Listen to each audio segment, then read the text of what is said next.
নমস্কার বন্ধুরা, সবাই নিশ্চয়ই খুব ভালো আছেন। সহেলি ফ্রেন্ডস ফরএভারের একটি নতুন ব্লগে আপনাদের সকলকে স্বাগত জানাই। আজ বসন্ত পঞ্চমী, সরস্বতী পুজো।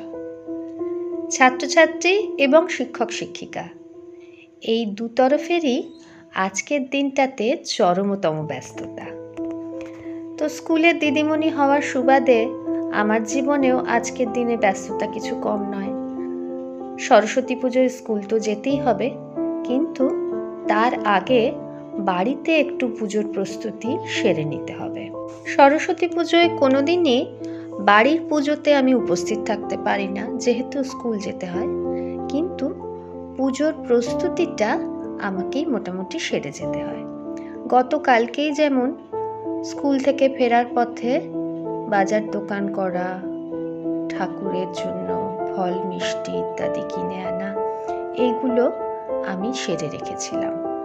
আর আজকে সকালে খুব ভোর ভোর উঠে এই ঠাকুরের জায়গা ঠিক করে রাখা আর স্নান সেরে তাড়াতাড়ি স্কুল বেরোনোর আগে এই পুজোর সামগ্রী গুছিয়ে রেখে ঠাকুরের জায়গাটাকে সুন্দর করে ফুল দিয়ে সাজিয়ে এই কাজগুলোকে আমাকে সেরে যেতে হয়। কারণ মা তো একেবারেই পারে না। আর আমার ঠাকুরমশাই আসবেন যখন, তিনি যেন এসে পুরো ব্যাপারটা রেডি দেখেন, সেটাও আমাকে মাথায় রাখতে হয়। এই সরস্বতী পুজো এলেই খুব মনে পড়ে আমার স্কুল জীবনের কথা। মনে আছে ক্লাস 9রা দায়িত্ব পেত সরস্বতী পুজোয় সমস্ত কাজকর্ম করার। সে ঠাকুর সাজানো থেকে আরম্ভ করে ফল প্রসাদ নৈবেদ্য সাজানোর সব কিছুর দায়িত্ব। তো যখন আরও ছোট ছিলাম, অর্থাৎ ক্লাস 9এর আগে, ভাবতাম যে কত তাড়াতাড়ি 9-এ উঠব। কারণ তখন 9-এ দিদিদের দেখতাম তাদের কি আলাদাই একটা রেলা, যে তারা সমস্ত দায়িত্ব পালন করবে। বেশ একদিনেই মনে হয় বেশ অনেকটা বড় হয়ে গেছে। তো যাই হোক, এইরকম সময় আমরাও একদিন ক্লাস 9-এ যখন উঠলাম, তখন আমরাও দায়িত্ব পেলাম যে নিজে হাতে স্কুলের প্রতিমাকে সাজানো, নৈবেদ্যের সাজানো, এইগুলো সব নিজে হাতে করার আনন্দটাই ছিল আলাদা। এমনকি মনে আছে সেই সময় আমরা নিজে হাতে পরিবেশন করতাম। যত ব্যাচ বসতো, এমনকি টিচাররাও যখন খেতে বসতেন, তখন আমরা নিজে হাতে পরিবেশন করতাম। সত্যি সত্যি সেই দিনগুলো যেন বারবার ফিরে পেতে ইচ্ছে করে, যদিও আর সম্ভব নয়। এখন আবার নিজে যখন টিচার, তখন দেখি সেই আমাদের তত্ত্বাবধানেই বাচ্চারা, 8-9-এর সব বাচ্চারা এসে সরস্বতী পুজোর কাজ করছে, সরস্বতী পুজোর আগের দিন প্রতিমা সাজাচ্ছে।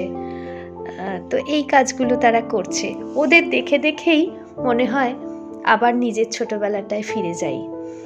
তো যাই হোক, আজকে মোটামুটি আমি বাড়ির পুজোর জন্য সাজিয়ে ফেলেছি।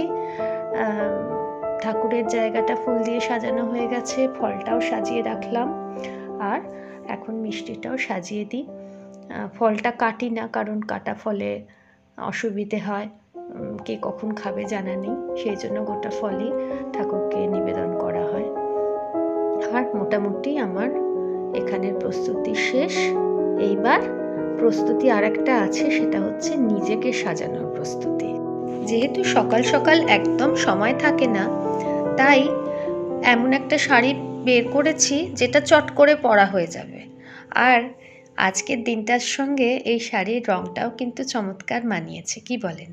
আমি বহুদিন পর এই সরস্বতী পুজোয় এরকম হলুদ শাড়ি পরলাম। বেশি সাজগোজের কিছু নেই, একটা টিপ, একটু লিপস্টিক, চোখে একটু কাজল, ব্যাস, তাহলেই সাজ শেষ। তবে আজকের দিনে সাজবে তো আমার ছাত্রছাত্রীরা। বাপরে বাপ, এক একটা বাচ্চা এমন সাজে, আমি তো চিনতেই পারি না। আজ সারাদিন ওদের সাজ দেখতে দেখতেই সময় কাটবে। এই একটা দিন ওরা পায় নিজেদের মতো করে প্রাণ খুলে সেজে গুজে স্কুলে আসার জন্য। আর আজকে দেখব সবাই শাড়ি পরে এসছে, একদম ক্ষুদে থেকে বড় সব ছাত্রী আজকে শাড়িতে সাজবে, সেটা দেখতে আরো ভালো লাগে। ব্যাস আমি রেডি, তবে একটু ফাঁকা ফাঁকা মনে হচ্ছে। একটা হলুদ ফুল, এইটা সাজটা কমপ্লিট করলো। অলরেডি লেট করে ফেলেছি, কিন্তু কিছু করার নেই। ট্রেন ধরে এখন সোজা স্কুলে পৌঁছে দেখি ইতিমধ্যেই পুজো শুরু হয়ে গেছে। মায়ের মুখটা কি অপূর্ব সুন্দর লাগছে দেখুন। আমরা সকলে পুষ্পাঞ্জলির জন্য দেবীর কাছে হাত জোড়া করে দাঁড়ালাম। শুরু হলো পুষ্পাঞ্জলি। আমরাও ঠাকুরমশাইয়ের সঙ্গে বললাম, জয় জয় দেবী চরাচর সারে, কুচযুগ শোভিত মুকুতাহারে, বীণা রঞ্জিত পুস্তক হস্তে, ভগবতী ভারতী দেবী নমস্তুতে। পুষ্পাঞ্জলির পর দেবীর আরতি।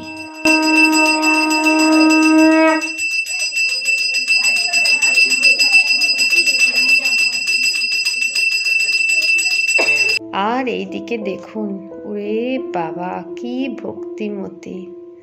স্কুলের সবচেয়ে নিচু ক্লাসের অর্থাৎ প্রি নার্সারির পড়ুয়া, এখনো ভালো করে কথা বলতে পারে না, কিন্তু মা শাড়ি পরিয়ে দিয়েছে।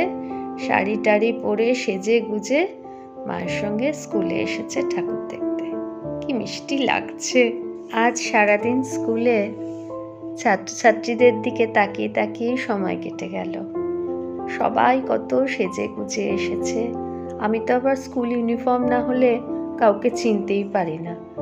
কত এক্স স্টুডেন্টও এসেছিল, তাদের মধ্যে কেউ কেউ আবার কর্মজীবনে প্রবেশ করে গেছে। তারা যখন এসে বলে দিদিমণি কেমন আছো, তখন সত্যিই মন ভরে যায়, খুব ভালো লাগে। তোমরা সবাই খুব খুব ভালো থাকো, জীবনে আরও প্রতিষ্ঠিত হও, মানুষ হও, এটাই তো চাই। আর এইটুকু পাঠই যেন সকলকে দিয়ে যেতে পারি। আর এখন সন্ধেবেলা বাড়িতে ঠাকুরের কাছে এসে একটু ধূপ ধুনো দেখিয়ে শ্রদ্ধা নিবেদন করা, ব্যাস এইটুকুই তো পারি। আর তো সারাদিনে বাড়িতে সময় দিতে পারিনি। তবে একটু বাদেই চলে আসবে আমার সহেলি এলসা, কারণ ফ্রেন্ডস ফর এভারের পুজো কি একা একা করা যায়? একটু বাদে নয়, অলরেডি আমি চলে এসেছি। আরে এই তো চলে এসেছে আমার বন্ধু। তুই নমস্কার করে নে, আমি ঠাকুরকে একটু মালাটা দিয়ে দেবো। আমাদের ছোট্ট পুজো, ছোট্ট ঠাকুর, আর তার জন্য বেশ একটা ছোট্ট সুন্দর মালা এনেছে এলসা। কিন্তু মালাটা পরাবো কি করে ভেবে পাচ্ছি না, ঢেকেই যাচ্ছে আর পড়ে যাচ্ছে। দেখ মালাটা রাখার জায়গাটা এই তো সুন্দর করে দিয়েছি। এই তো এখান দিয়ে আটকে দিলেই হবে। এই যে হয়ে গেছে, ঢেকেই গেল একদম। ছোট্টি ঠাকুর, কি সুন্দর লাগছে। হ্যাঁ, জয় মা। এই ছিল সহেলি ফ্রেন্ডস ফর এভারের এবারের বাণী বন্দনা। সকলকে জানাই বাসন্তী শুভেচ্ছা। চলুন আজকের ব্লগটা আমরা তাহলে এখানেই শেষ করছি। ব্লগটি কেমন লাগলো সেটি অবশ্যই কমেন্ট বক্সে আমাদের লিখে জানান। আমাদের ব্লগ যদি আপনাদের ভালো লাগে তবে ফেসবুকে আমাদের পেজ সহেলি ফ্রেন্ডস ফর এভারকে আপনি ফলো করে নিতে পারেন। তাহলে নতুন ভিডিও আপলোডের সাথে সাথেই আপনার কাছে নোটিফিকেশন চলে যাবে। আর আপনি যদি ইউটিউবে আমাদের চ্যানেলের নতুন দর্শক হন তবে আমাদের চ্যানেল সহেলি ফ্রেন্ডস ফর এভারকে সাবস্ক্রাইব করে লাইক, কমেন্ট এবং শেয়ারের মাধ্যমে আমাদের পাশে থাকবেন। সকলে সুস্থ থাকবেন, সাবধানে থাকবেন, ভালো থাকবেন। খুব শীঘ্রই আপনাদের সকলের সাথে আবার দেখা হবে একটি নতুন ব্লগে।